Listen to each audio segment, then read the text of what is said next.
Assalomu alaykum, hurmatli televizor ko'ruvchilar. Strategiya nima deydi nomli televiziya programmamiz orqali sizlar bilan yuz ko'rishganligimdan intayin xursandman. Men program riyosatchisi Abdusalom Niyoz Uyg'ur. Kurashning barliq jarayonini planlash va uni davomlashtirishga rahbarlik qilish strategiyadir. Xalqaro vaziyat, dushmanning siyosiy, harbiy, iqtisodiy, ilmiy texnika, jug'rafiylik o'rni va boshqa har turli omillarni muloyiza qilish orqali kurashning paydo bo'lishi va uning rivojlanishiga ilmiy jihatdan qarash. Strategik ko'rsatmalar orqali kurashga tayyorlik qilish va g'alabani qo'lga keltirishlarda biz strategiyadan ayrila olmaymiz. Bugungi Uyg'ur vaziyati, Uyg'urlar bilan xalqaro vaziyatning munosabati, Xitoy va xalqaro munosabatlari, Uyg'urlarning hozirgi vaziyatdan to'g'ri yo'sinda foydalanishi va kazalarda biz mana shu strategiyadan ayrila olmaymiz. Shu sababdan biz jamiyatimizdagi bir qism kasb ehlilari va mutaxassislarimiz bilan mushundaq bir sahnada suhbatlashish orqali xalqimizning strategiya tushunchasi va siyosiy engini yetiltirishni maqsad qilgan holda bu programmani diqqatingizga sunamiz. Programmamiz har chorshanba kuni soat 19 da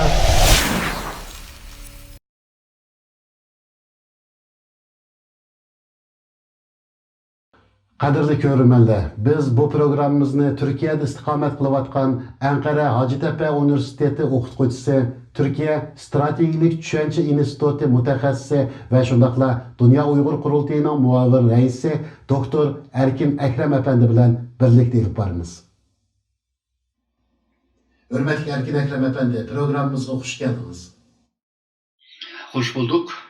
Erkin Akram apandi, suhbatimizni boshlashdan burun televizor ko'ruvchilarimizga strategiya degan bu ufqumni bir sharhlab bergan bo'lsangiz. Strategiya degan zodi nima? Hem de bu kıskacha deydigan bo'lsak,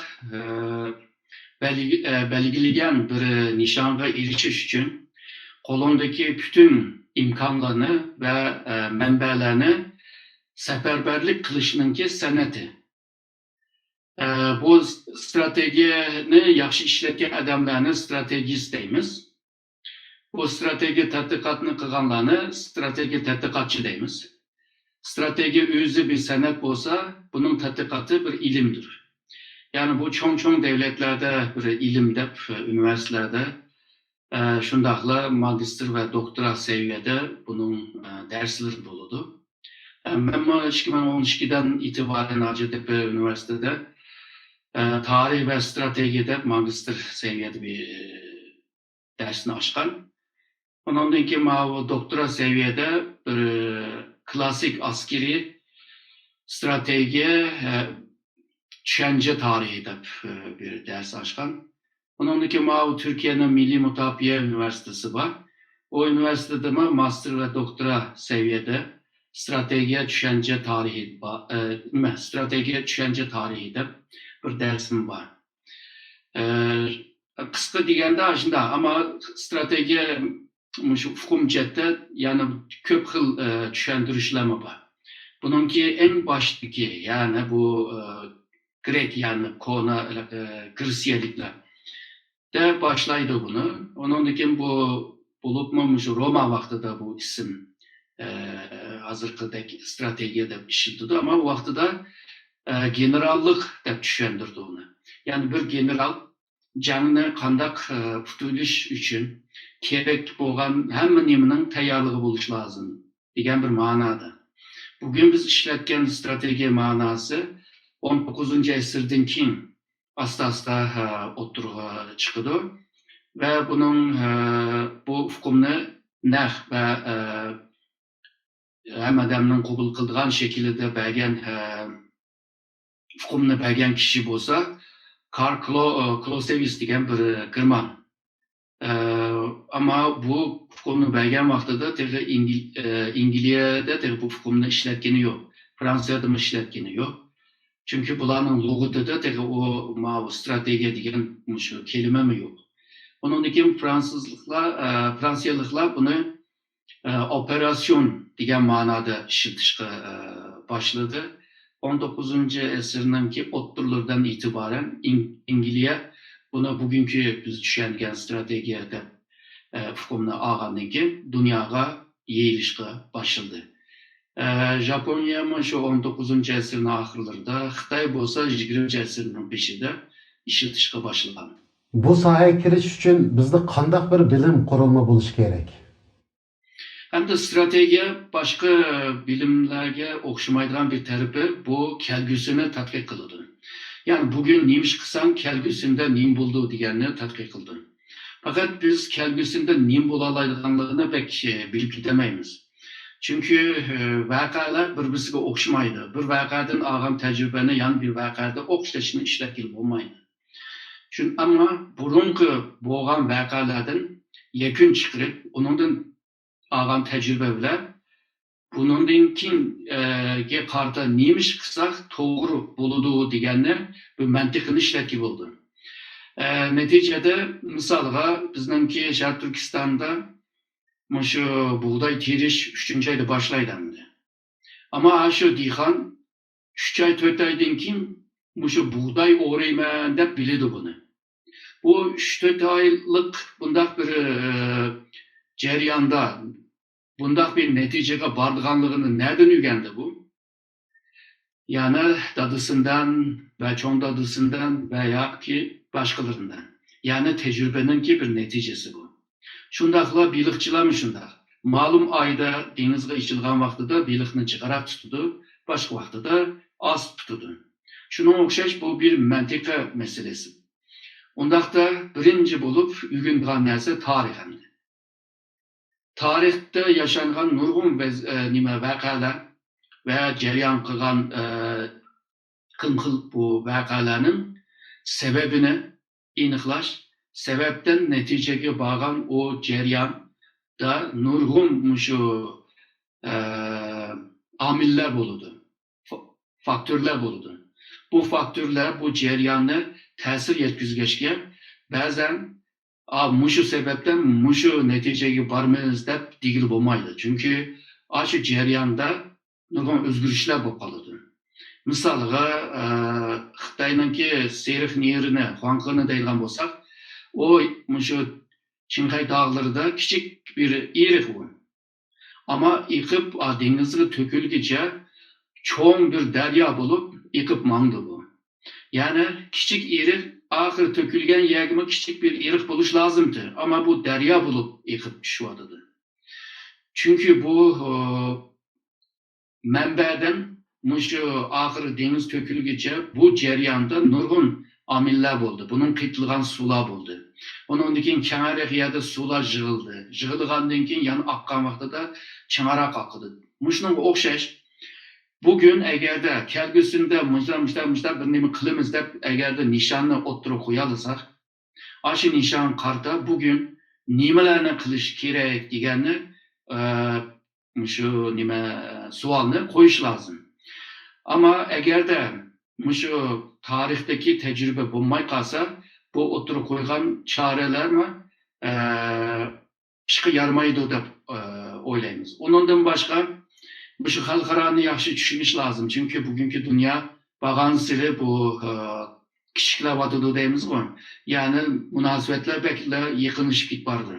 Şununla senin işini kılış için halkaradaki bu amillerini oylaş lazım. Ondaqda xalqaro münasebetini bilish lazım. Endi bu ishninki yana bir tarafı siyaset ile münasebetli bu başka. Siyaset bo'lsa, imkansızlıklarını imkanlık haline ekilgan bir senet olma. Bu siyasi ilimlerge ilgi buluş lazım. Onundan başka cemiyetini yaxshi bilish lazım. Çünkü cemiyetini seferber kıldıran gap. Bu vaqtida şu sosyolojini bilish lazım. Cemiyetinin psikolojisini bilish lazım. Muşuna mandıgan bolsa, iktisat, harbiy, abaqi degan beşeri ilimler hemmisi muşunga kirdi. Ama bir yerde işletken narsa akıl, tecrübe ve kelgüsüne kısmen bozma körelaydigan o kabiliyet. Bunlar lazım emdi bunu kılalish için. Rahmet Erkin Ekrem Efendi, yukarı sözlerinizden manga o'xshash televizor ko'rgichilarimizda strategiya degan bu hukmga nisbatan biraz cho'nqur tushuncha hosil bo'ldi deb o'ylayman. Xo'sh, endi programmamizga qaytib kelaylik. Qaraydigan bo'lsak, butun dunyo bir xil ansizlikka qolgandek bir kayfiyatda. Yamanda 100 minglab kishilar o'lyotdi. Afg'oniston bilan Suriya urush patqiqida.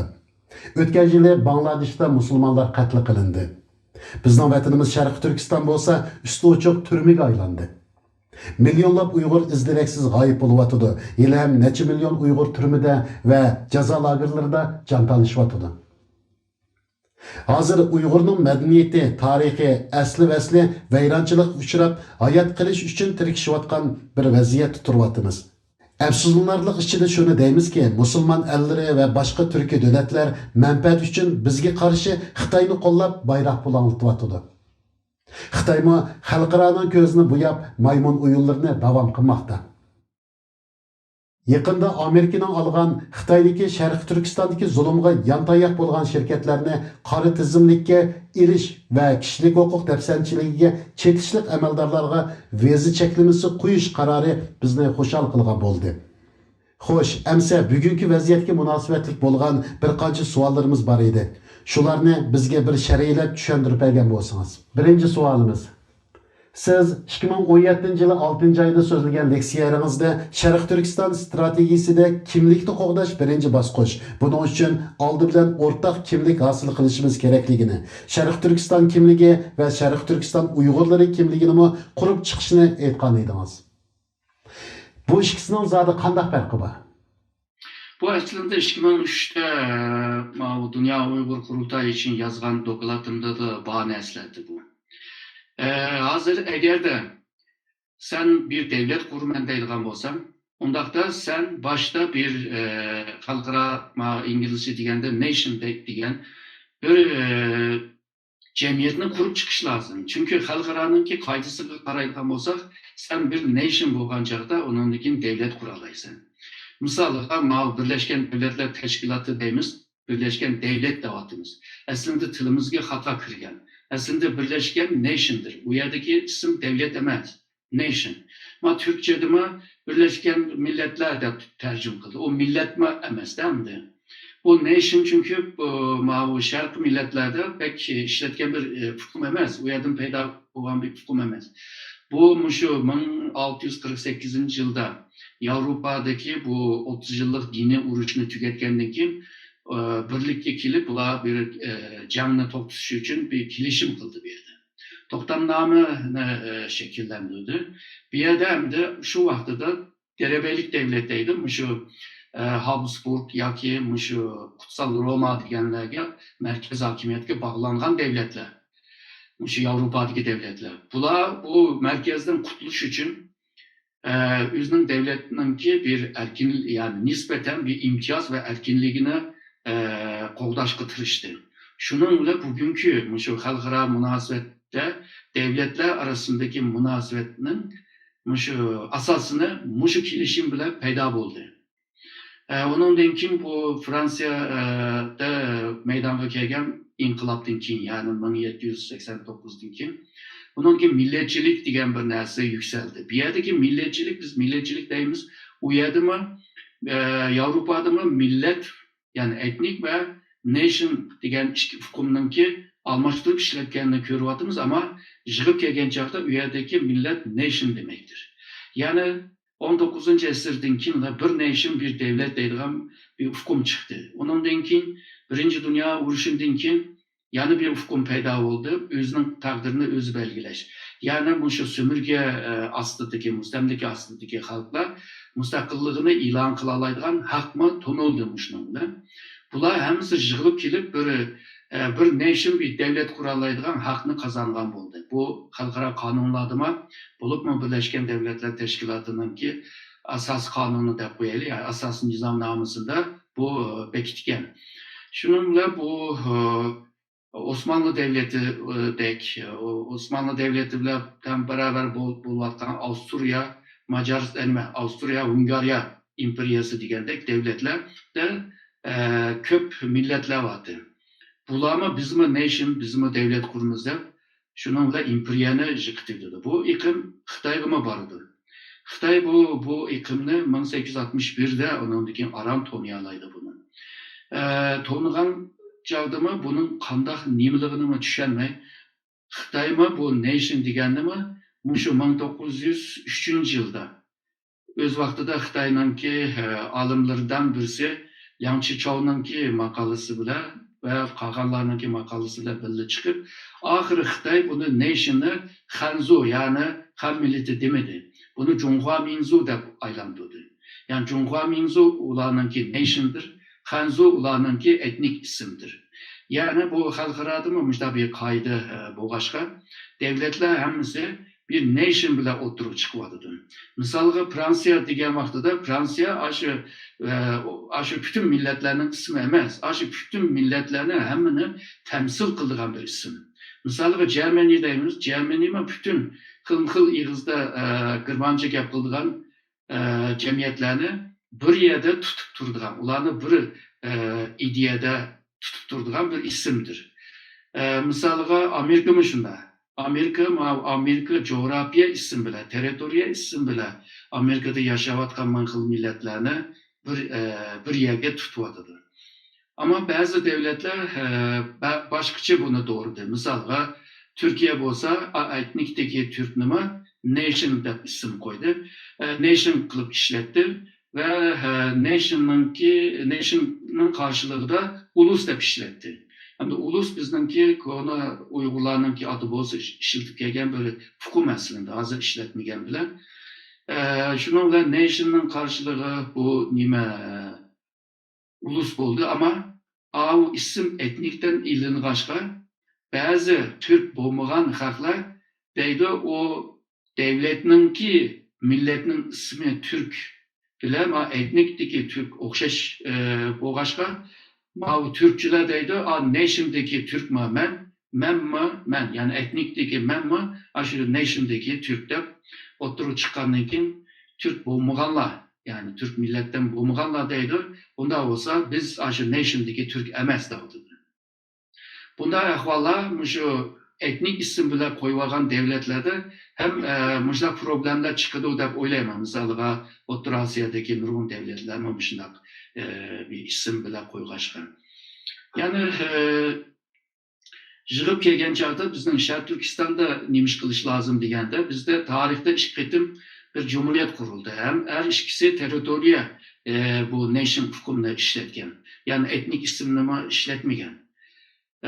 Misalga deylik 1933'deki Cumhuriyet kurulgan vaqtida bizning Sharq Turkistonda Uyg'ur degan ismni ishlatmasdi. Yani bunday yeziklarda chiq emasdi, yo'qdi. Bu isim nereden o'tirib chiqdi degan vaqtida mening deyotgan Uyg'ur tarixiy Uyg'ur ismi emas. Modern, zamonaviy Uyg'ur ismi. 1921'de Toshkentda bir konferans içildi. Bu konferansda O'rta Osiyodagi Rusiyaning qo'lidagi bu Türkiye devletlerine hem etnik ulus chetda isim berish hem de shu coğrafya ne bölüp berish. Bu 1936'da devam qildi. Shu vaqtida O'rta Osiyodagi bizningki Uyg'urlar, bir qism o'zini taranchi degan Uyg'urlar bu yig'in qatnashgan. Bu yig'inda uningdagi Sharq Turkiston xalqimi shu ata bovusu Uygur bo'lg'ashqa Sharq Turkistondagi musulmonlarning shu etnik ismimi shu Uyg'ur bo'lsin degashga, ki buningki ilmiy tadqiqot tarafimi bor. Shuning bilan 1933'te bu müzakere qilishga boshlaydi. 34'te ondan keyin Şinsey hükümeti Sharq Turkistonda yashayotgan va Xitoyning tilida yezib kelgan chantolarni Uyghur deb isim berildi. Biz vaqtida nurg'un Uyg'urlar bu biz Uyghur bo'lmaymiz, biz degan elhamdülillah Müslüman, Uyghur bo'lsa kafir bo'lib ketamiz deb buningga qarshi chiqqan Uyg'urlar kelib bordi. Buni Şinsey buyruq tushirib hammasini Uyg'urlashtirib qilib tirishgan. Aslında şu O'rta Osiyodagi taranchilar yoki shu 1860'dan keyingi Rus bilan Manchur imperiyasining kelishimidan tufayli bir qism bizim mamlakatdagi bir qism Uyg'urlar bu siyosiy siziq chegaradan tufayli oyoqqa ketib qolgan. Ular Hazır qaraydigan bo'lsak 1910dan itibaren bir Uyg'urlik degan narsani o'ylashga va shu tahallus qilib ishlatganligini ko'ryapmiz. Ya'ni bizningki davatgan Uyg'ur aslında shu 1920dan keyin o'tirib chiqqan bir modern, yani zamonaviy bir Uyg'ur ism. Hem de meyada so'raydigan savol bo'ladi. Ya biz burun ati bo'lmizmi Uyg'urg'u deydigan. To'g'ri, biz shu 11-asrga kelgan chaqda bizning Uyg'ur ism asla ishlatmaydigan bo'lib qoldi.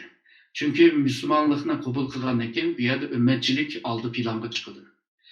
U vaqtida Uyg'ur deganlar shu Turpan markazlik atrofdagi xalqini Uyg'ur dedi.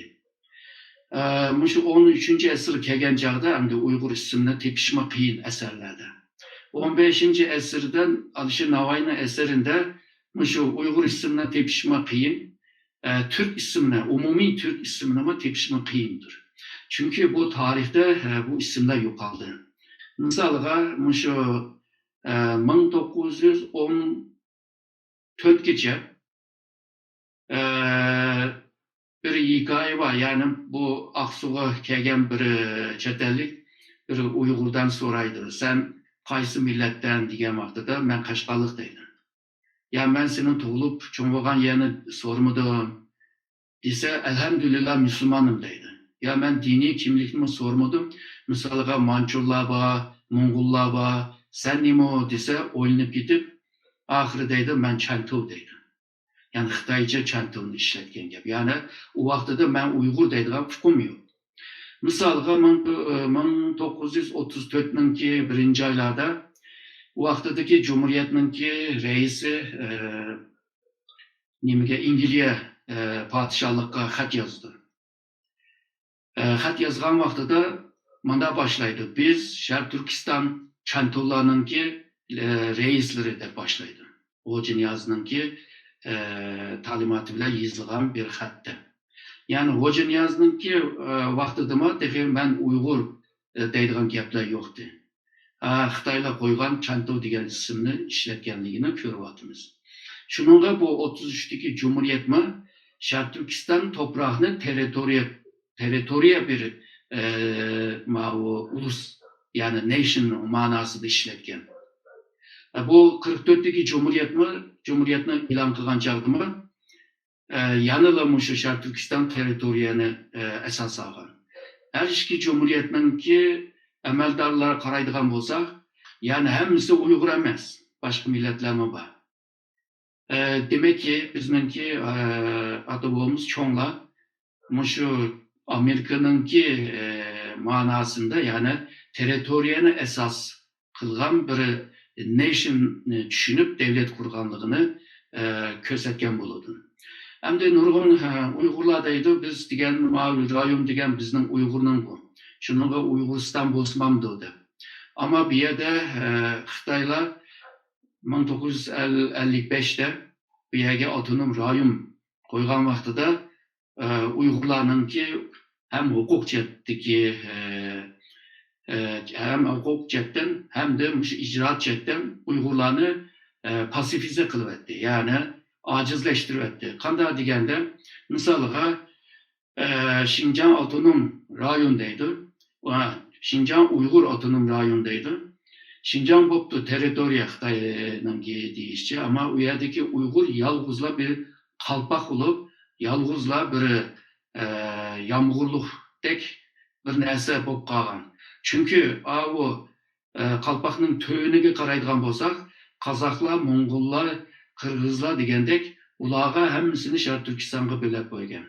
Ularning bo'lmagan yerlarni ondan keyin avtonom viloyat, avtonom noya, avtonom kent deb kentga bormasmi? Ashuna bo'lib o'tgan. Shu avtonom Uyg'ur avtonom rayondan boshqa hech bir yerda Uyg'ur yo'q. Chunki Xitoylar bilgan gap. Agarda Uyg'urlarni shundoq cho'ng millat, yani shu rayonning cho'ng millat ashlarning nomida bir davlat qurishni oldini ilish uchun 1955da buni hal qilib qo'ygan. Ondan keyin buni Xitoylar o'tirib qo'ygandan keyin G'oljida, ondan keyin shu G'olji hukumati tarafidagi 51 odamlar yig'ilib bunga qarshi chiqqan. Keyin Wang Jing ondan keyin bu 51 odamning ishchini bo'lib qo'rqitganini qo'rqitib, aldaydiganini aldab, ashuna qilib buni chuvib etdi. Keyin undan keyin bu Xalq partisi bir nima Xalq partining qurilishining maqsadimi yana shu avtonom rayonni qabul qilmaslik. Shu vaqtida Uyg'uriston deb taklifning biri shu edi. Ammo u vaqtlar bo'lmay qoldi. Endi agarda Uyg'uriston qurman deydigan bo'lsak, endi shu Turkman bor, Oqsuv bor, Qashqar bor, Xotan qoldi. Shimol tamoman ketib qoldi endi. Yana bir xatarlik ahvol bo'lsa, Xitoyda hozirgacha muzokara qilyapti, millashmadi. Sharq Turkistonni 3 ga bo'lib boshqarish. Agar Sharq Turkistonni 3 ga bo'lsa, Uyg'urlarni 3 viloyatga, 3 o'lkaga aylanib ketadi, bo'linib ketadi. O vaqtida qaysi Uyg'uristonning qurdigan masalami qiyin bo'ladi. Shuningga hozirgacha shu Sharq Turkistondagi butun millatni, ya'ni Xitoyni olmagan taqdirda, chunki ishg'olchi deb hisob qilamiz.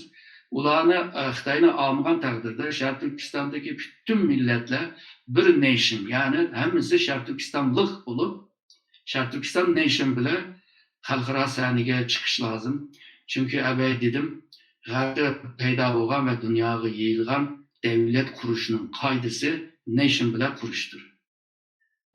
Balki ba'zi Uyg'urlar deydi, men bunday qoidani tanımayman, men bilganimni qilaman desa, u vaqtida hamda u o'zining bildigan ishi. Chunki qiyin bo'lganligini hammamiz bilamiz yani.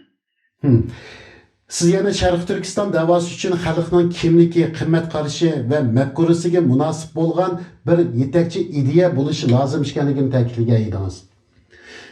Bu 2 yil mobaynida ideya nomida har xil shuvar fikrlar o'tirg'i chiqdi. Uyg'urizm va ulus talash tortishlari ko'p ko'rildi.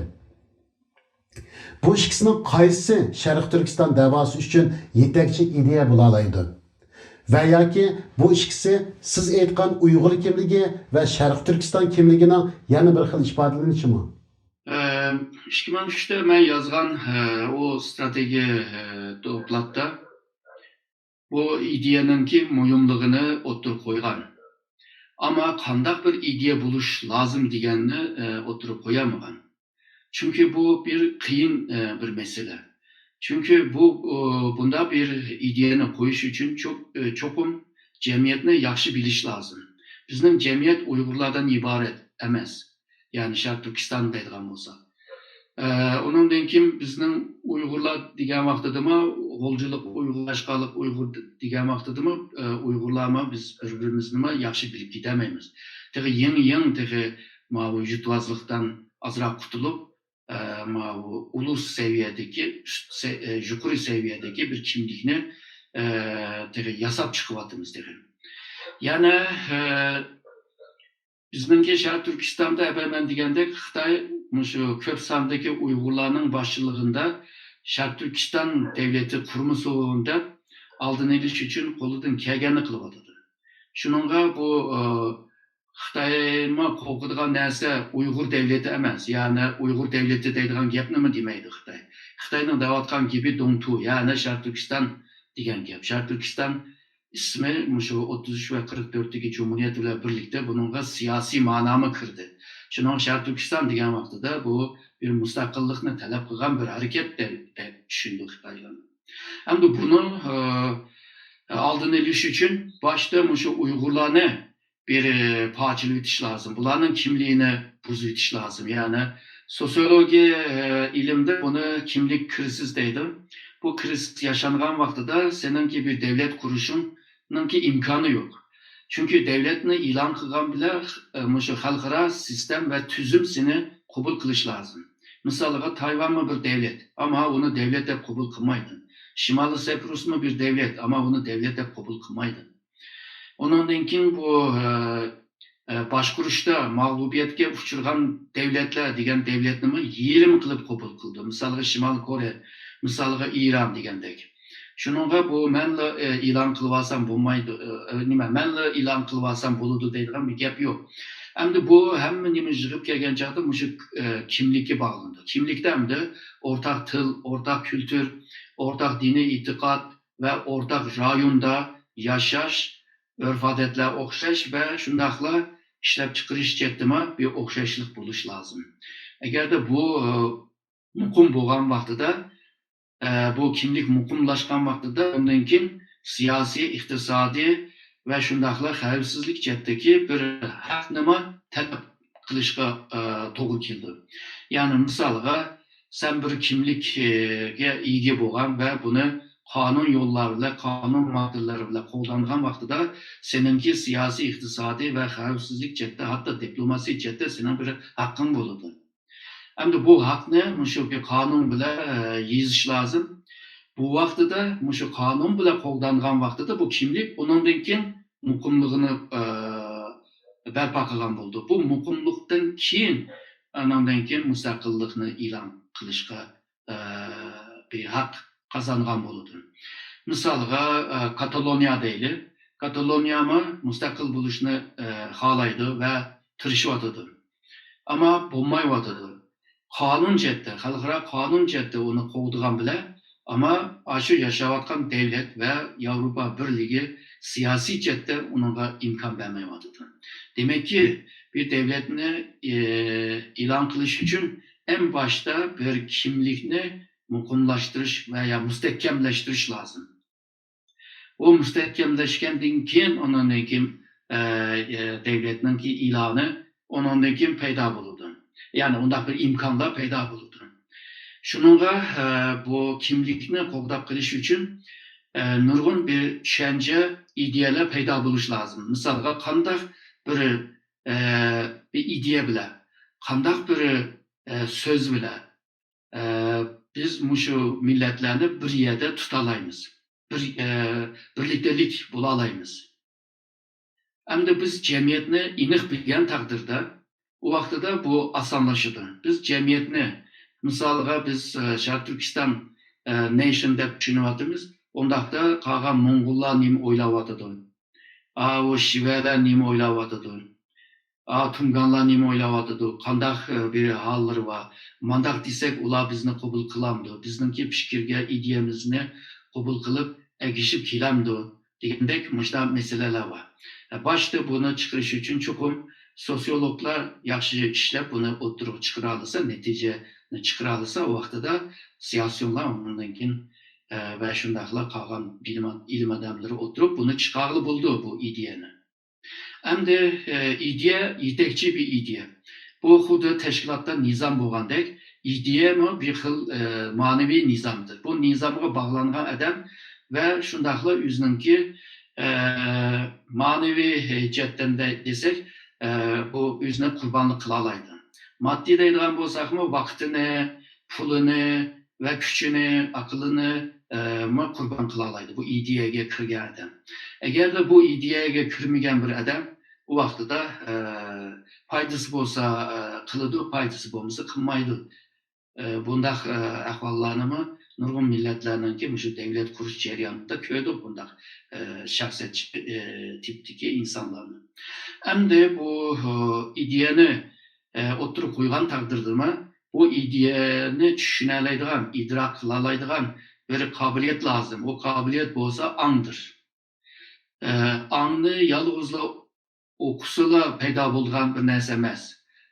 Ba'zan o'qimaganlarmi bu shu angni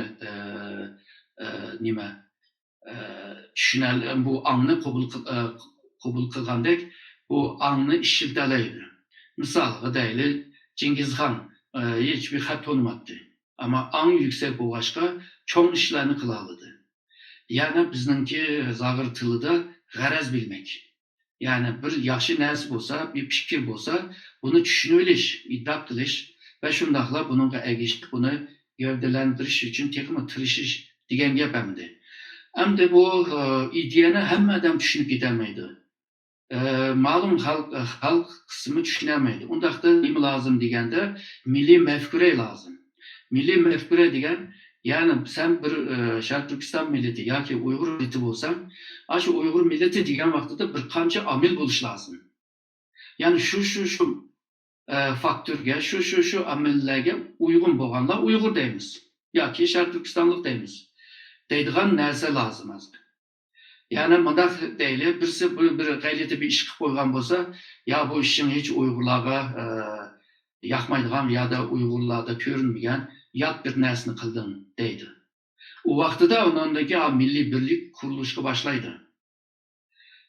Bu bunundan başqa, milliy mafkuradan başqa yana bir narsama lazım, bu bo'lsa qimmat qarashlari. Bu qimmat qarashlari shu gapni o'zimga Xitoychadan kelgachga bizning Uyg'urchig'ima yaxshi tushgan bir hukm emas endi. Bu endi shu butun millatlarning qimmat qaraydigan narsasi. Yani şu bizning qimmatimiz deydigancha. Agarda hammamiz shu qimmatni qabul qilgan taqdirda, u vaqtida biz bir mahkam, bir yurak bo'la olamiz. Nurg'un odamlar deydi, bizni barabar bo'layli, ittifoq bo'layli, u bo'layli degan vaqtida cho'qim qalasında qanday qilsak bo'lamiz deganni o'tirib qo'yish lozim. Uni qo'yamagan vaqtida u gibi shuvar bo'lib qoladi. Shuvar degan narsa vaqtinchilik narsa. Bu vaqtinchilik narsalar bugun bor, erta yo'qoldi degan gap. Faqat ideyadek narsalar uzun ömürlük bo'ldi. Millat yo'qolmasa, milliy mafkura qoladi. Eğer millet yana taraqqiy qilib, yukselib mangsa, onun qimmat qarashlari yukselib mangdi va qo'g'danadi. Endi bir qimmat qarashni Sharq Turkistonliklarning qimmat qarashimi yoki Uyg'urlarning ikki kimligi var, birisi Türk kimligi, birisi İslam kimligi, yani Müslüman. Bu ikki kimlikne sahip, bu ikki kimlikka sahip bo'lgan bir dunyog'imi yoki bütün insonlikqa qartimi. Undaqda shu qimmat qarashlar agarda avvalgi degan ikki kimlikka quchoq ocha olsak, bütün dunyoga quchoq ocha olsak, Sharq Turkistonliklarga quchoq ocha olsak, u vaqtida u qimmatlik hammadan tarafdan qabul qilindi va hammadan Uyg'urni yoki Sharq Turkistonliklarni qo'g'daydigan bo'lib qoladi. Misalga bu narsalar hammasi texi o'ttirlikda yo'q dedi.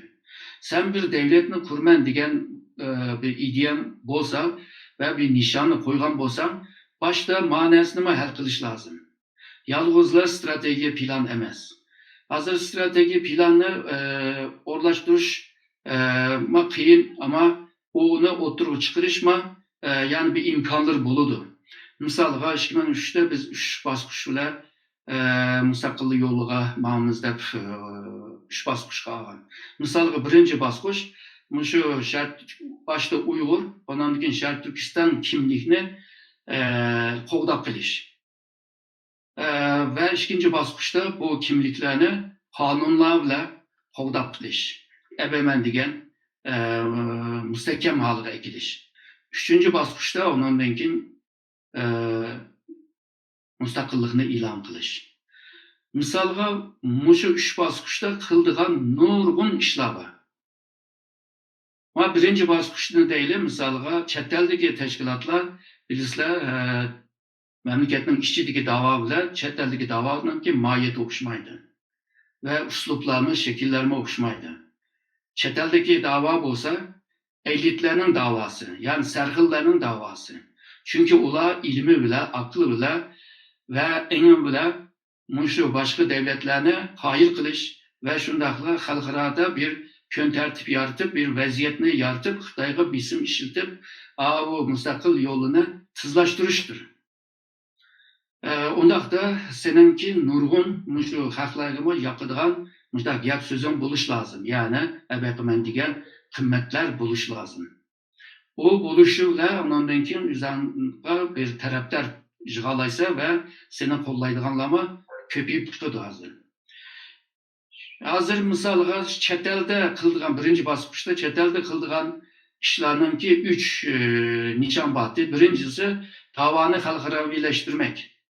Bu bo'ldi deb ko'raman, bu talab, ya'ni bu nishon. İkincisi shu teşkilatlar hammasi teşkilatlar hammasi bu kurumsallaşmak lazım. Yani teşkilçilikni bir sistem haliga ekilish. Yani teşkilatning beshidagi adam almashsimi, teşkilatninki shu amaldorlar almashsimi, teşkilat yana mağalış lazım. Başka birisi kelgen çağda yani mağalış lazım. Yani bunu bir sistem alığa ekiliş. Bu hem de köp teşkilatlarda görünmeyevatıdı bu. Hem de bu biraz bununla yakın boğan şu Dünya Uygur Kurultay bunu emelge aşırıvadı. Çünkü bu saylamның ki kançılık köp buluşu ve liderlerinin kançılık almışışı bile bu emelge aşırı hazırkı ben degen sistem. Üçüncüsü bolsa şu siyasyonlar hemisi profesyonelleşmek lazım. Ama biz bilimiz, bizdenki siyasyonların köpü aslında siyasyon emez, bula faaliyetçi bula. Yani faaliyetine ilip irip siyasi gün tertip, siyasi atmosfer yaratıştır.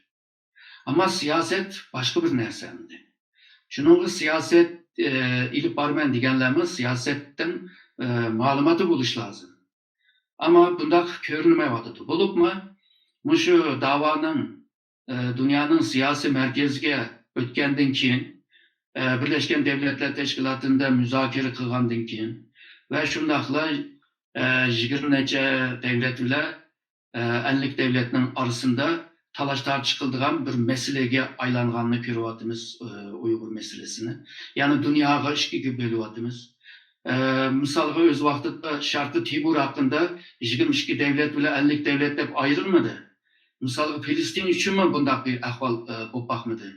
Yani yalnızla Uygur için buluvatıdı bu. Yani Uygur meselesi dünya siyasi merkezge ve dünyanın ki en altıda kelgen 10 çoğun meselenin birige aylangan bir ahvalda bizning siyasyonlar eğer de çakan yetişmese bulmaydı bir yer. Bu davanı ilip baramaydı.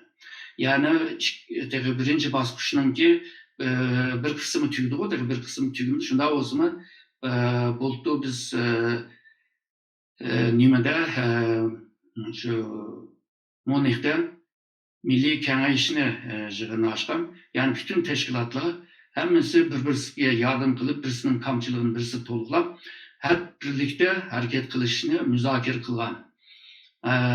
Neticede yine çoğun teşkilatlar birbirisiyle kılalaydı ki ama küçük teşkilatlar yani bu hemkarlıkını kılamaydı ki.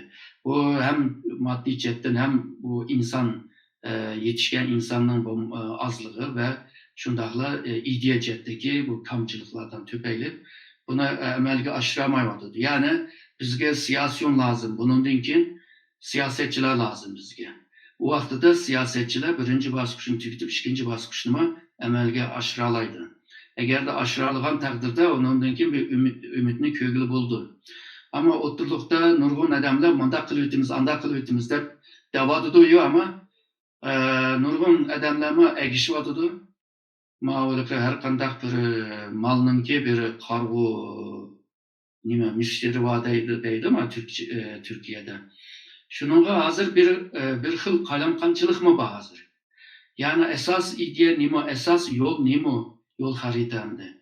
Bunu kandak ilip barmız, qaysı faaliyetler bile kılımız. Deydiğim bir nesirge kelgen çağda teşkilatlar arasında birbirisiyle tehe bunu maslaşıp hemkarlık kılamayamadıdı. Hemkarlık kılış davatımız ama çık teşkilat bunda oylu aldı ki yani mini başvurmak. Hemkarlık kılış bile teşkilatının ki terkibi kırıp başvurulmak bu başka bir mana. Yani okşmaydı bir fukunla. Yani biz halkarada kanda siyasetini ilip barılan hakkında çık neslerini bilmeyimiz hem de. Şununla strateji plan yani yol harita buluş lazım. Yol haritayla birlikte ebeki digendek şu milli mefkure buluş lazım, ideya buluş lazım, yetekçi ideya hemimizin bir yerde tutalaydıgan bir noktada bir merkezge yetekleydigan mında bir yetekçi fikir ve şundakla bu kıymet karaşlarını peyda kılış lazım. Eğer de bunu kılamagan takdirde hem gaplar kuruq buludu deb oylayman. Ortak kimlik hasıl qilish, Sharq Turkiston sahibi ekanligining tarixiy asosini yo'ritish uchun Sharq Turkiston tarixiga munosabatlik til, madaniyat, din, zamin, mustamlika, muzika, falsafa tarixlarimizni akademik shaklda mufassal yozish o'tirg'i qo'yilgan edi. Bunga yetarlik saviya, odam, iqtisodiy ketishi aniq. Biroq bunga qarta navbatda ancha bak ilgirlash ko'rilmadi. Sizningcha buningdagi oshqishliq sabablar zodi qaysi? Bu biraz qiyin bir ahvolki, bir yig'inda men shu ikkinchi bosqichda qildigan ishlarni anglatgan vaqtida bir cho'ng bizning cho'ng bir adamimiz senin bu talablaring bek yuksakki, buni bu 20 yilning ichida men qilolmaydigan ishlarga deb.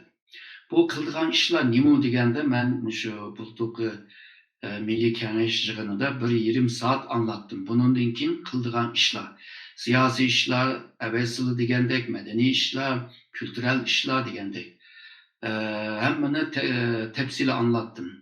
Ama bu anlab bo'lgandan keyin hammadan qaytdi o'ziga, ama buni qanday amalga oshiramiz deydigan meseleni nim qilmadik, muzokara qilamadik. İnşallah bundan keyingi bir fursatda buni qilamiz. Bununki qiyinchiligi nima degan vaqtida misolga deylik. U yerda men Sharq Turkiston tarixi bir 40 tom bo'lsin, Uyg'ur tarixi bir 20 tom bo'lsin dedim.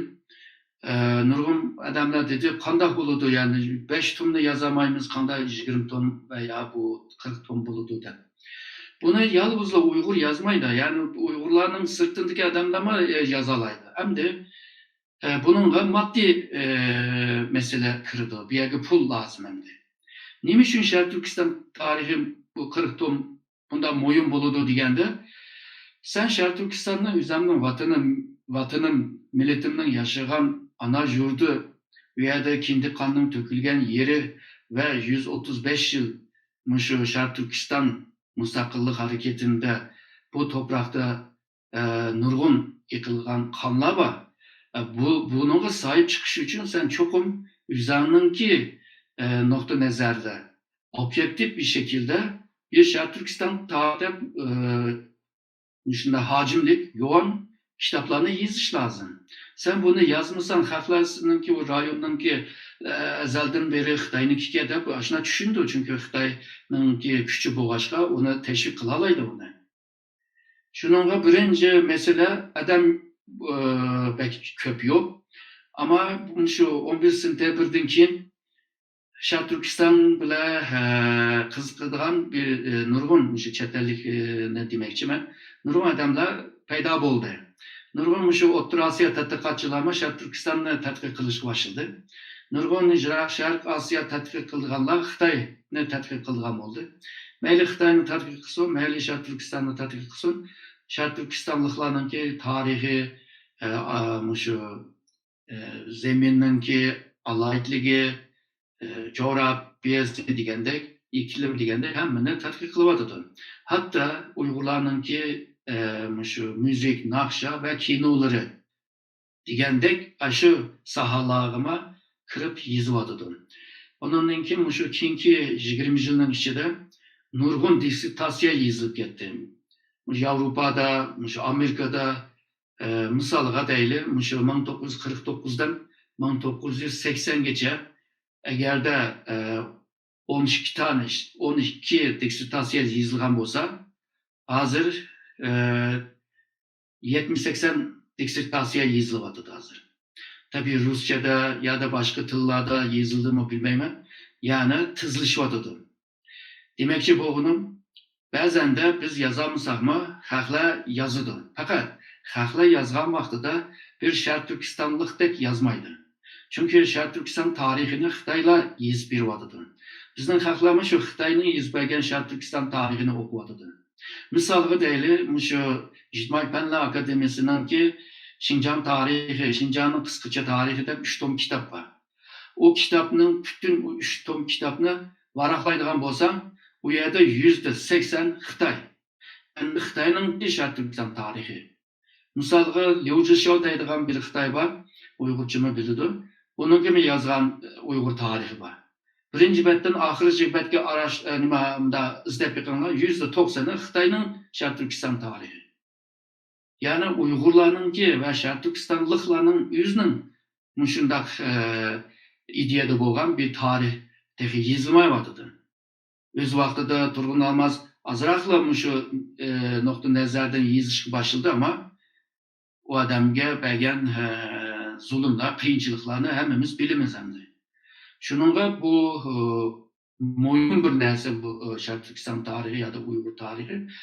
Hatta Şark Türkistan Milletler Tarihi deydigan kitaplarını yazış lazım. Yani Şark Türkistan'daki Xitaydan sırt başka milletler qanday Şark Türkistan kelganligi ve Şark Türkistan'da qanday birlikte yaşaganlığı degandek mushu narsalarni yozadigan tarixlarni lazım misalga.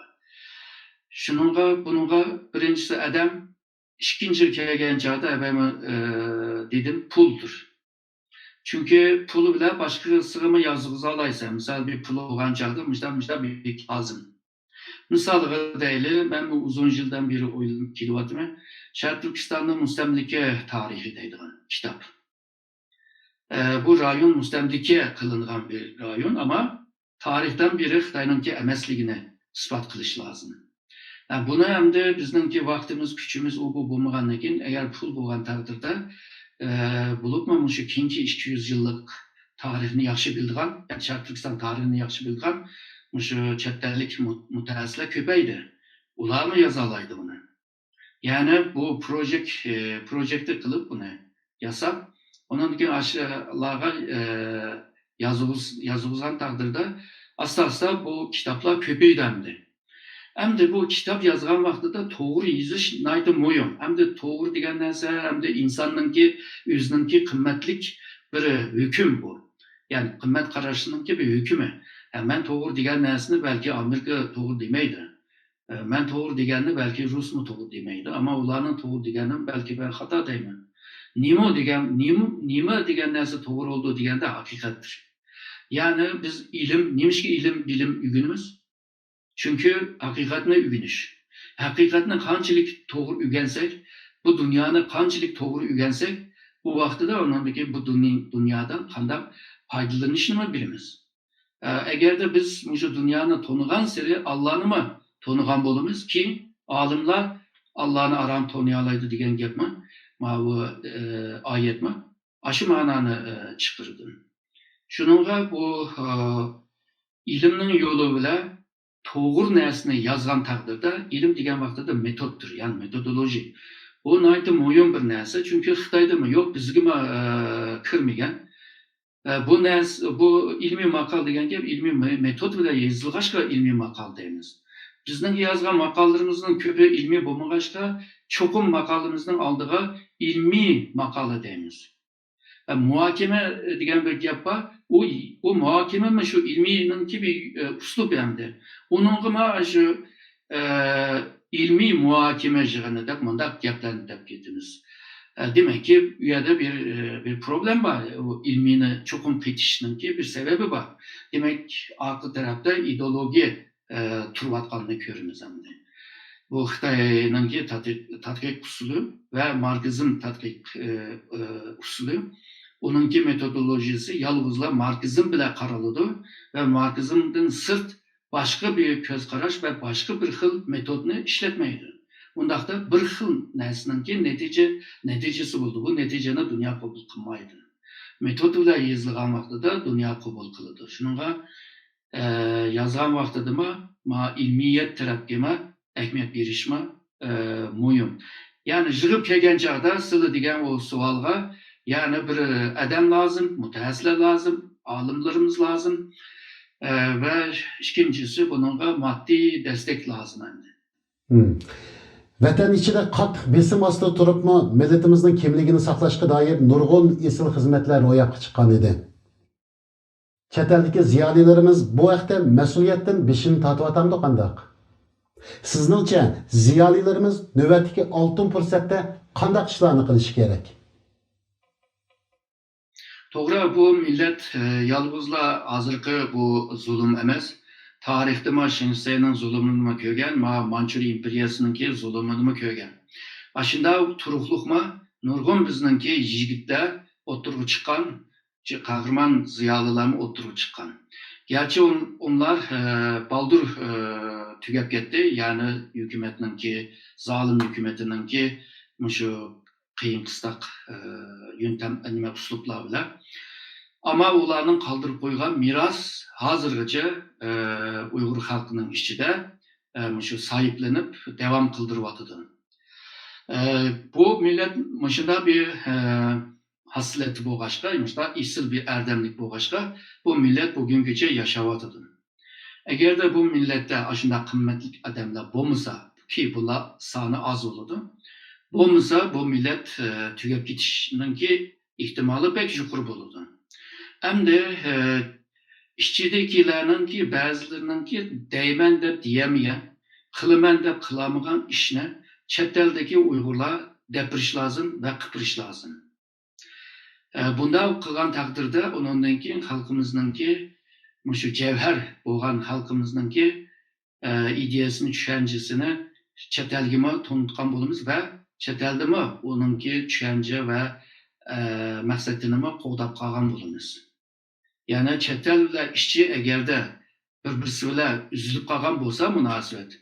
Bu vaxtıda bu davanı kılışma bir kıyınçılık uçuraydı. Çünkü sen üzerinin işini kılıvasla, ağla üzünün ki bilip, işçidekiler üzünün bilip kılıvatıdı. Yani çeteldekiler işçideki halkının ki menfaatini oylaş lazım. Ulanın milli menfaatini, ulanın ki şu arzusunu, ulanın ki düşüncelerini şu çeteldeki Uygurlar kıpırış lazım. Davamamışnak, siyasi davamamışnak buluş lazım. Yani işçine esas merkez kılıp esas iliş lazım. Manda bir hemkarlık boğan takdirde bu vaxtıda biz bir bütün bulumuz. Ve bölünüp ketken, parçalanıp ketken bulmayımız. Çünkü hazır biz şu iş kılvatkan ceryanında biz işçi de boğaşka, hudu nurgu nerslerini kılvatkendek aşına köründü ve aşına bilindi. Ama 10 yıl, 15 yıl, 20 yıl ötep ketkendikin keynenge burulup kargan vaxtıda o kılgan işin hemisininki önemi yok. Bazı işler nöl. Yani şunu da çok isil kılversen mi? Nöl.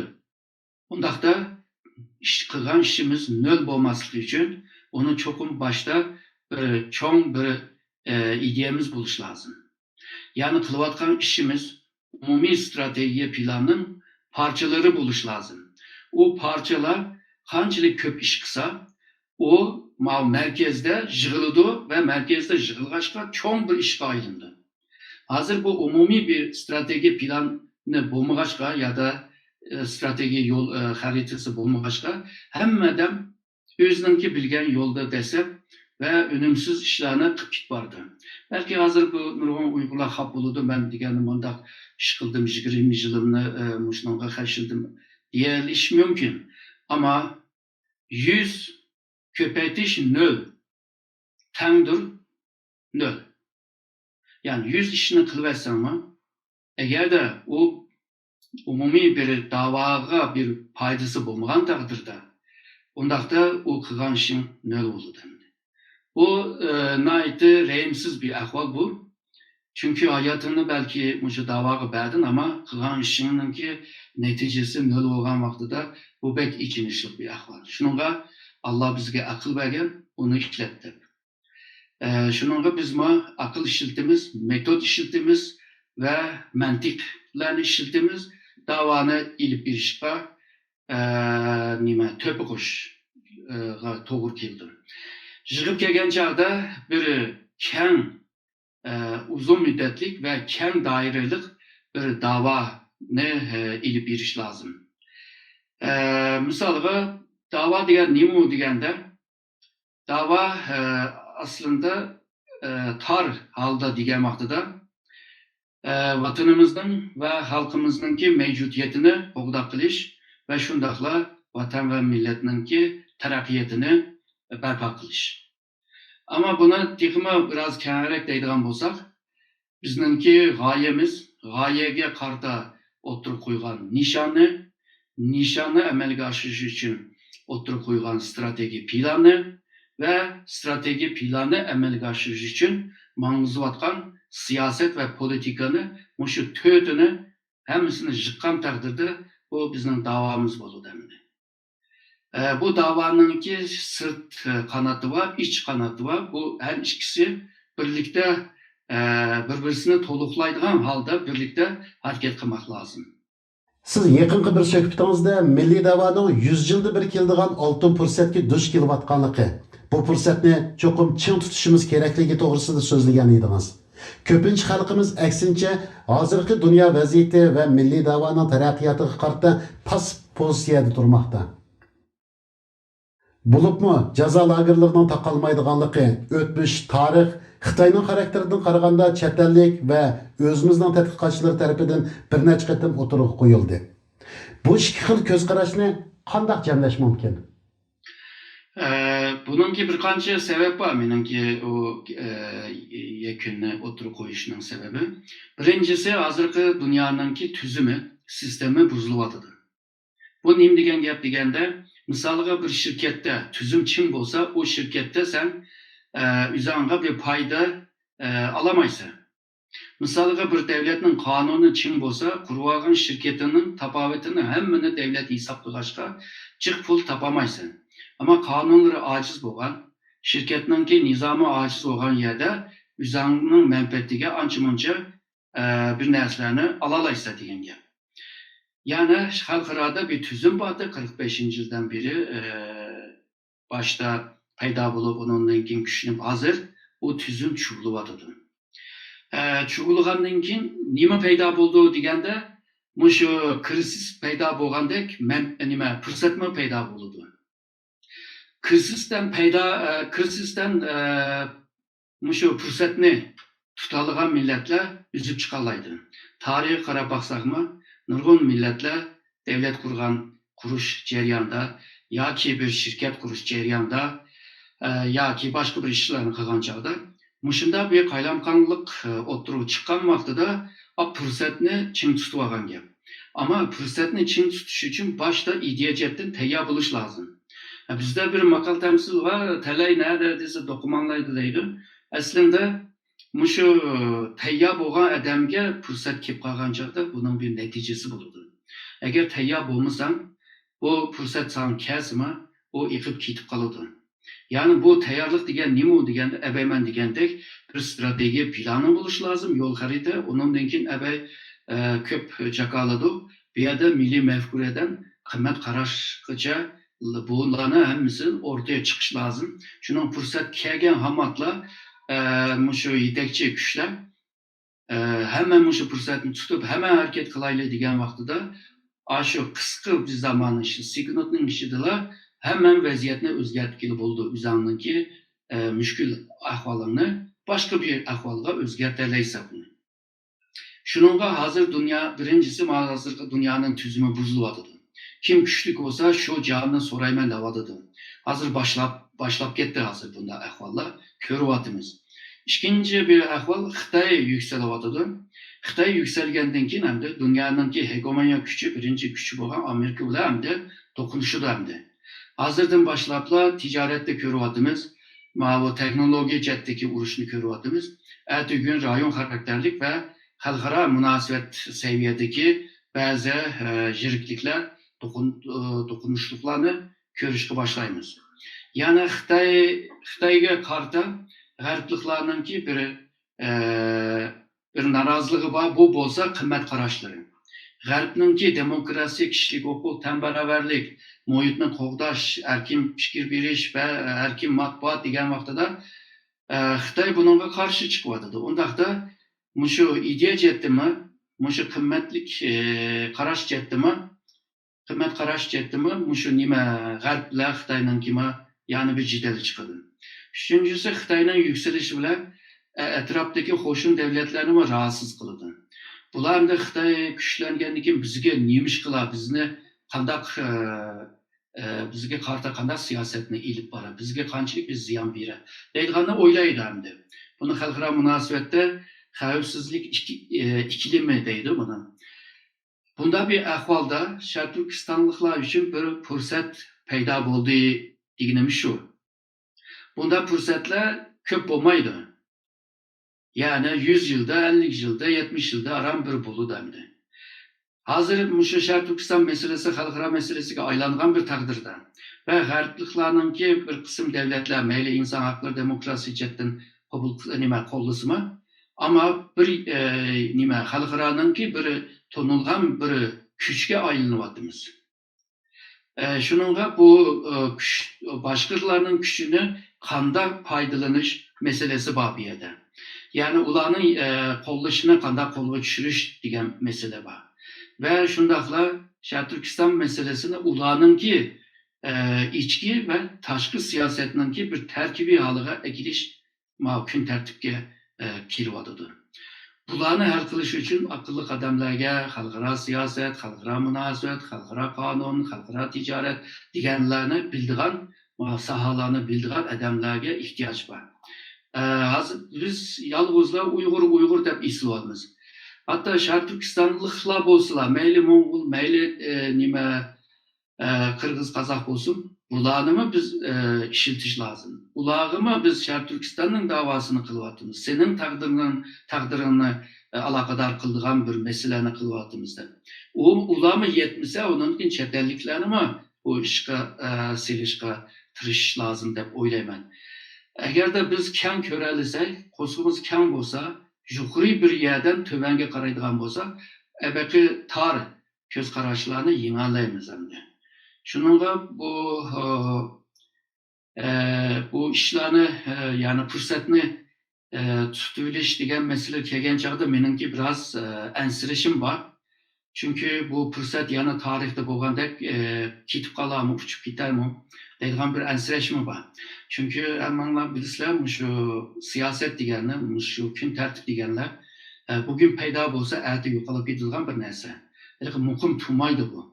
Muqim turmag'achqa vaziyat bir o'zgargan taqdirda bundan keyin Uyg'urlarga yoqqan bu xil vaziyatmi tugab ketish mumkin. Shuningga yana bir masala, bu vaziyatni qanday uzitish, buni qanday yoshitish degan masalami bor. Uyg'urningki qo'lida kelamdi bu ish. Ammo dunyodagi eng chong kuch aql kuchidir.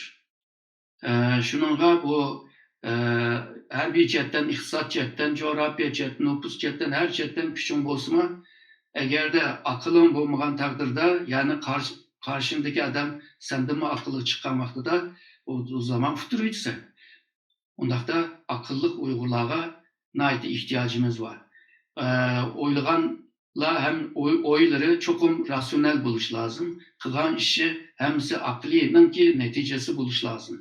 Bunda buni qila olgan taqdirda, buningki muvofiq bir strategiya, yo'l xarita bo'lgan taqdirda, abaqi degan yetakchi ideyalarning paydo bo'lishi, mushu fursatni tuta olsak, shuningga men degan bu uchirmagan, ammo bizning hayotimizda uchrab baxmagan bir fursat kelyotidi deganim mushu endi.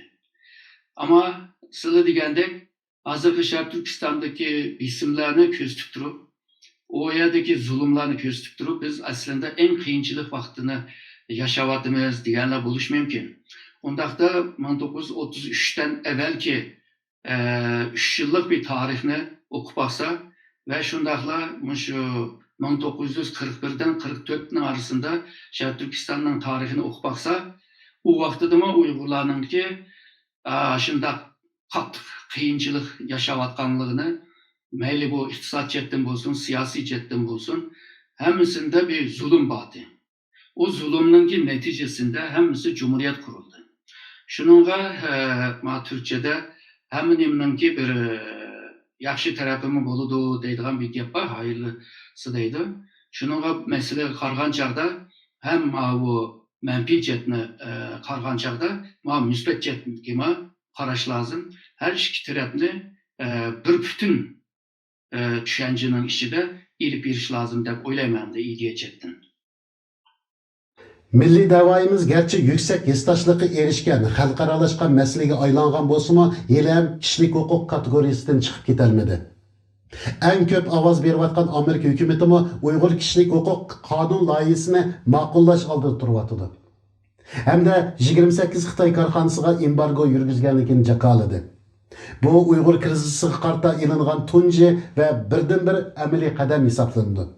Gerçi bir iki tədqiqatçılar Uyg'urlarni qurollandirish to'g'risida ancha-muncha fikrni o'tirib qo'ygan bo'lsa-mu, asos iqim yangi Sharq Turkiston masalasini kishilik huquq masalasidan strategiyalik, geopolitikalik masalaga aylantirishni xohlamaydi.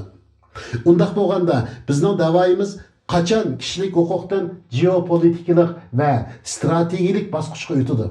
Uning o'tishi qaysi davlatning qo'li bilan va yordam bilan bo'lishi mumkin? Bunu tarihten başta düşündüre, ondan keyin bugünkü vaziyetga qarab düşündüre. Misalga, Hunlarninki vaqtida Asiyada ikki cho'ng davlat bor. Birisi Han sulalasi, birisi Hun davlati. Hun devleti bilan Han sulalasining eng ko'p talashgan yeri Sharq Turkiston. Sharq Turkistonda 200 yıldan köp bir zamanda talaştı. Can kıldı. Nurvan adam öldü bir yerde. Misalga deyli, şu Köktürklerin vaxtında deyli, Garbi Köktürkler Şərq Türkistan'a hakimdi. Şu bugünkü Orta Asya'ya hakim. Ama bu rayonla iliş için misalga şu G'arbda Araplar, Mao Cenubda Tibetler ve Şark'ta Şimalda başka millet, başka bir Köktürkler, ondan gün Şark'ta Xitay. Bularning taraflarda talaşkan yema, yani Şark Türkistan. Bununla 100 neçə yıl talaştı. Ahire Tibetler çekildi, Türk işler çekildi. Ondan keyin Araplar Xitay kaldı. Arap Xitay'nınki 751'deki jangda Xitay uturup etti. Şark Türkistan'da mı çekilip gitti. Bir yerde yani Şark Türkistan merkez desek buludu. Ondan keyin misalga deyli, Yakup Bek'nin vaxtında deyli. Yakup Bek Şark Türkistan'da hakimiyetini kurgandan keyin onun etrafında kimler battı? Misalga biz vaxtidagi Rusya, Çarlık Rusya battı, İngiliz battı, Osmanlı İmperiyası battı. Hemisi yani bu Şark Türkistan'ı kolga tushirish ya da bir yerde bir ta'sir doirasini tiklash uchun qilgan hamdi uni. Misalga 33 Cumhuriyet kuruluş ve kuruluşunun aldığıma misalga Japonya Şark Türkistan'da bir devlet kurmakçıydı. Mao Padişah Abdülhamid'ninki nevrisi Abdülkerim Bey'ini tepip bunu padişah kılmakçıydı Şark Türkistan'da. Keyin New York'ta xalqaro munosabatni yaxshi o'rgansin deb xalqaro ziyoratga chiqqan vaqtida New York'ta bir otelde o'zini o'ldirib olgan holda o'ldi. U vaqtida Japonya aş vaqtidagi dunyoning cho'ng davlati. Yana shu vaqtida 33 Cumhuriyetda Sovetlar battı. Yana da İngiliz battı, yana da Xitoy battı. 44'teki Cumhuriyet'e qaraydigan bo'lsak, u vaqtida yana İngiliz battı, Amerika mı kirdi, Sovetlar var, Xitoy var. Yana Şark Türkistan'da talaşlar çıkıldı ve Amerika 1949 4. ayda Şark Türkistan'da bir devlet kuruşunun planını kılgan. Yani Sovetler bu devlet kurulmasında şu 49'daki 6. ayda Liu Shaoqin'i Moskova çağırıp aldığını elinle çakan Şark Türkistan işgal kılınladı teklifini bergen. Demekçi bunu Şark Türkistan Xitay için stratejik yani hayati ehemmiyeti var strateji cidden. Şark Türkistan Xitay için G'arbga çıkış yoludur. Bir darvazdır, bir körüktür. Darvaz yıpılıp kesse, körük yıkılıp kesse Xitay çıkamay kalıdı. Çünkü şimalga çıkış kıyın, Ruslar var. Cenubiye çıksa o mu kıyın, Hindistan mı var? Onun keyin çıkıdığan iki tarafı var. Birisi Şark'ta Asya Tinch Okyanusu var, birisi G'arbda Şark Türkistan'dan çıkmak. Eğer de Xitay şu Asya Tinch Okyanusu taraftan Japonya, Amerika, Avustralya, Yeni Zelanda degandek bu şerik devletlerninki to'saqliqqa uchrab qolsa, Hind okyanusida Hindistonning to'saqliqqa uchrab qolsa, Xitoyninki A tarafı, yani Şark tarafdan chiqish qiyin ama G'arbdan chiqish bir shart bo'lib qoladi. Bunu yer üstü, yer astı, bu baylık, o bular hemimizin bildiğin narsani demayapman. Endi bunda bir peytde Şark Türkistan'da bu muqimlikni qo'g'dab qilish Xitoy uchun hayati bir ehemmiyeti var. Şununla ben degan tarixiy arka ko'rinishda Xitoymi biladi. Şark Türkistan'da başka kuchlar aralashib qolsa, Şark Türkistan qo'ldan chiqib ketadiganligini ensireydi. Yani bunu mu biladi, yani çıkıp geçişinin ihtimali. Şununla başka devletlerin bu Şark Türkistan'a aralashishini bek ensireydi. Amerika'nın yoki G'arb devletinin yoki insan hakları teşkilatlarının Şark Türkistan Uyg'urlar hakkındaki bu dokladlar, bu nimeler, beyannameler Xitayni bekle ensirashga selyapti. Çünkü Xitay üçün muhim bo'lgan, strategiya muhim bo'lgan bu Sharq Turkiston Xitayninki raqibi üçün muhim bir yer. Yig'ib kelgan chog'da muhim bir yer. Ya'ni yig'ib kelganda dedim. Shuningga bugün belki inson haqlari, demokrasi bu ramkada Sharq Turkistonga ko'ngil bo'lgan bo'lsa, Uyg'urlarga, Qozoqlarga ko'ngil bo'lgan bo'lsa, bugun Xitay agarda dunyo bilan moslashib ish qilmagan taqdirda, ya'ni shu urush jidalni asas qilgan chog'da, o'zining cho'ng davlat bo'lganligini, xalqning gibi kirmaydiganligini agarda jakalab manaversa, bence bu strateji seviyeye ötüdü. Yani siz degan siyasi ve jeopolitik meselesi gibi aydınlandı. Bu kaçan aydındı? Bunu bilimi demek biraz kıyın. Ama bu vaziyetini tizleştirişinin yollarını izleş lazım. Bununki çare tedbirlerine iriş lazım. Çünkü sen halkara çoğun güçler bile arlaşkan takdirde senin mi akılın cayda buluş lazım. 44'te bizimki Cumhuriyet ve reislerinin, emeldarlarının aldığınıp gitişi, buna hemmisi bir siyasi oyununki neticesi oldu. Şununla bununki bir yerden bir ders ibret ilip lazım. Yani hem bir yanda vaziyetini aşı tarafga ilip iriş, bunun için kandak tırış lazım. Hem de bu çoğun devletlerle oynayan vaxtıda tansı oynamaktaydı halkara münasebette. Öğrülerle tansı oynaganda nayda akıllık ve dikkatlik kılış lazım. Bu cihanda, bugünkü bu cihanda yani ulus devletlerinin teşkil kılıngan halkara münasebetler bekle rehimsizdir. Nayda dikkat kılmak lazım. Bence bir taraftan hazırki neticeni çoğaytıp ve köpeytiş neticesini. İkinciden bu ebeki senin arzu kılan meyli, kaysi teşkilat planlayan o nişanға eriş için vaziyetini tizleştirip aşı noktaya yedekleş lazım. Bununla bilim ve akıl ketidi bununla. Şununla bu işlerini kılan takdirde belki bir başlanışı peyda bulup kalsa yolga çıkan. Bunun için oturup kirey degen çağda size sorgan cevabını bir alaydan halı kelmez. Yani kaçan boludu bu iş dep.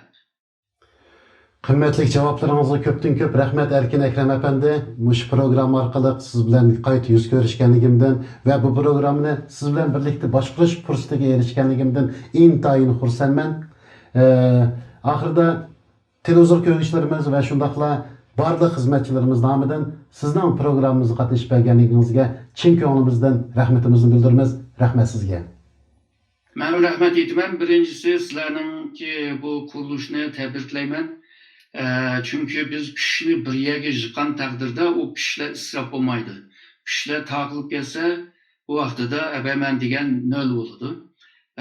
Sizler bile işlevatkan, kalan bu teknik bile şokunvatkan bütün elavinlara, kıyındaşlara rahmet etmem. Hem de beni bu ekrana davet kılgınlar için ben yana köp rahmet etmem. Allah yolunlarını uçuk kılsın. Muvaffaqiyat qilsin. Rahmat Erkin Ekrem Efendi. Hürmetli televizor ko'ruvchilar, bugungi suhbatimiz mush yerda oxirlashdi. Dehqonlar har chorshanba oqshom strategiya nima deydi programmamizda bo'lsin. Xayr xo'sh.